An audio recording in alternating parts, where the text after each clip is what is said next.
I have a new Neil Gaiman book and it smells so good. And you know what makes this even more satisfying? I have a new Neil Gaiman book now. Because here's the thing. Publishers have this habit, which I don't like. A new book comes out, everybody's really excited for it, and then they do either this or they do this.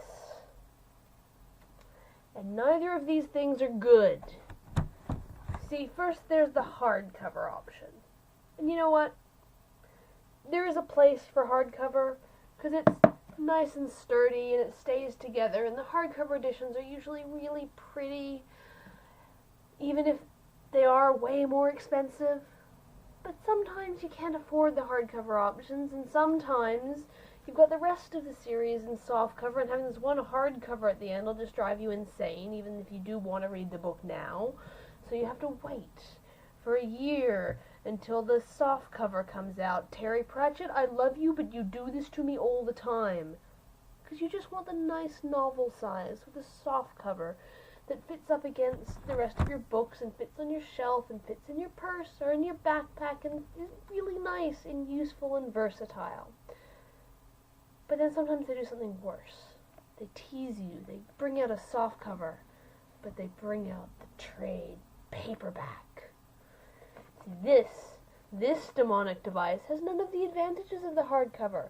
It's got exactly the same cover most of the time, so it's not any prettier, it's no sturdier because it's still a paperback. It's just huge for no good reason. So it doesn't fit in your purse, it's heavier to read, and it doesn't fit on your shelf if you've got novel-sized shelves. What is the reason for this? Why? That being said, this is a great book, but I went into my bookstore and I figured, you know what?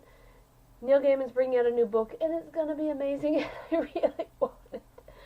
But they're gonna have brought it out in trade paperback or hardcover. And I can't buy that because I can't afford the hardcover and I hate the trade paperback. So I'm just gonna go over to the sci-fi section and I'm gonna look at it a little bit. I'm gonna stroke its spine and then maybe look at the first page and just tease myself, and then I'm going to put it back on the shelf and walk away and wait until I either find it in a second-hand store and can buy it cheaply, so it's worth having the edition I don't want, or, wait a year until it comes out in a paperback size I'm willing to buy. But then, something glorious happened, because the first edition that was released is a novel-sized book. It's a book I can read. I can fit this in places, and it's great, and it's a normal price, and it's slightly larger, but it's skinny, so it kind of makes up for it. And I can read it now, and I'm so happy. Thank you for giving me this book now, not in a year when everybody else has already read it and has been teasing me about the fact that I still haven't gotten around to it. Because here's the thing. I love books by authors that I love, which sounds obvious.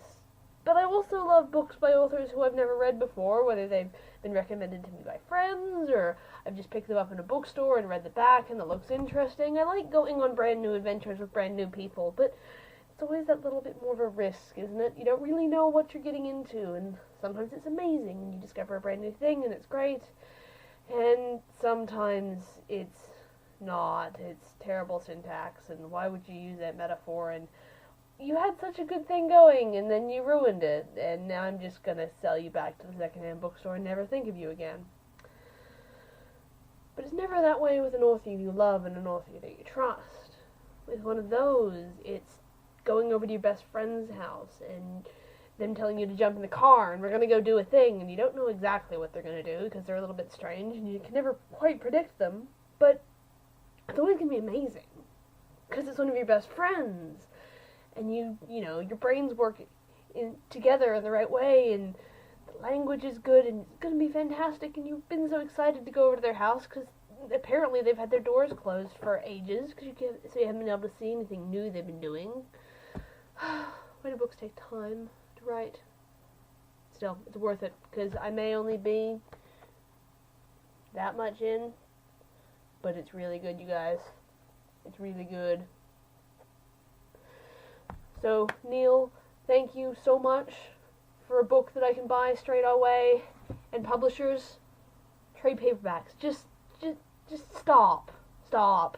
Stop. No.